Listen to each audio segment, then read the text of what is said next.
Les riches sont en mode d'apprentissage. Les pauvres croient qu'ils connaissent déjà tout. Faire confiance au processus et agir.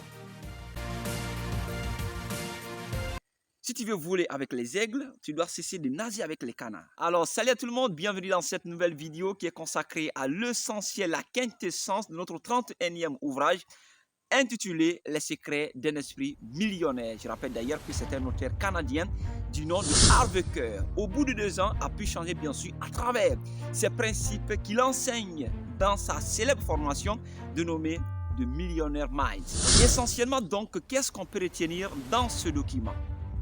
Il faut rappeler que les secrets d'un esprit millionnaire reposent sur l'état d'esprit du millionnaire pour atteindre la liberté financière. Et cela consiste à maîtriser le jeu intérieur de la richesse. Et comme vous le savez, en réalité, entre les riches et les pauvres, il y a une grande différence. Non seulement notre manière de penser, nos sentiments, nos convictions, mais ensuite également même nos résultats. L'auteur a donc pris quelques traits caractéristiques qui montrent comment les riches pensent, comment les pauvres aussi pensent. Et ces différentes pensées aboutissent bien sûr à des résultats différents. Voilà. Quand vous prenez par exemple par rapport à la situation d'argent, souvent les 97% de la population supposent que l'argent est mauvais, pendant que les 3% considèrent que l'argent c'est un pouvoir, l'argent c'est bon.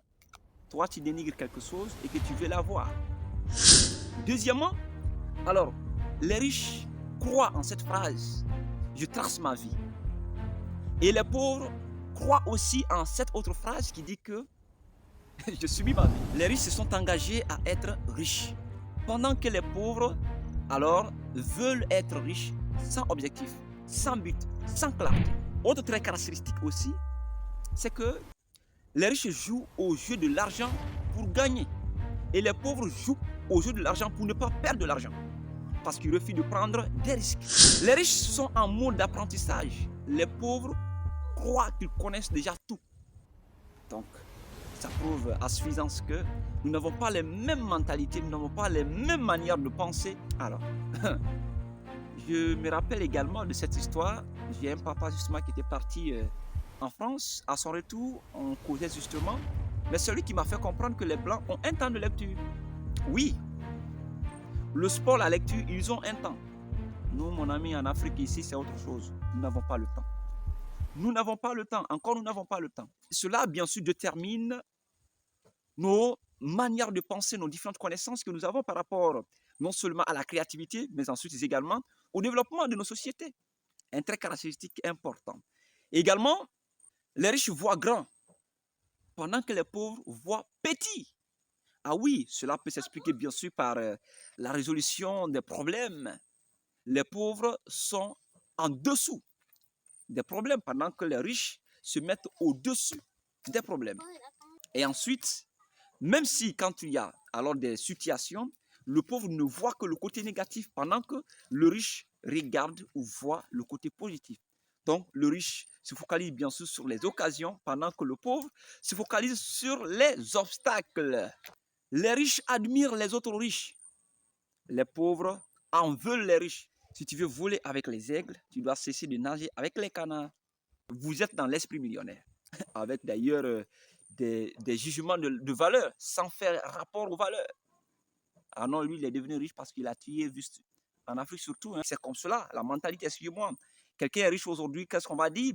Est-ce que lui n'a pas tué la fille de son petit frère, de son grand frère, ou bien même sa propre fille? C'est comme ça que ça s'explique. Non, honnêtement, nous savons tous que nous sommes dans le mois de carême. Lorsque tu dénigres quelque chose, est-ce que Dieu va t'aider à avoir cette chose? Lorsque tu considères quelque chose comme c'est mauvais, est-ce que Dieu va te permettre, va te bénir bien sûr pour avoir cette chose? Donc pour Harvey Kerr, il faut admirer les riches, comme les riches le font. Il faut les aimer. Il faut les bénir, pour qu'à votre tour aussi que vous soyez bénis. Je pense que c'est simple que ça. Il faut rappeler que nous sommes le résultat d'une programmation. L'auteur d'ailleurs donne une formule qui dénote cela. C'est que nous sommes guidés d'abord par la pensée.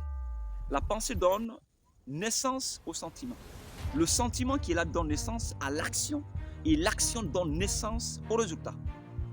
Donc, nous sommes le fruit ou le produit, le résultat bien sûr de nos pensées. Et l'esprit millionnaire consiste bien sûr à développer ces principes qui ont été développés par l'auteur, qui lui ont d'ailleurs permis à changer de statut de pauvreté, à être dans la classe des riches au bout de 2 ans.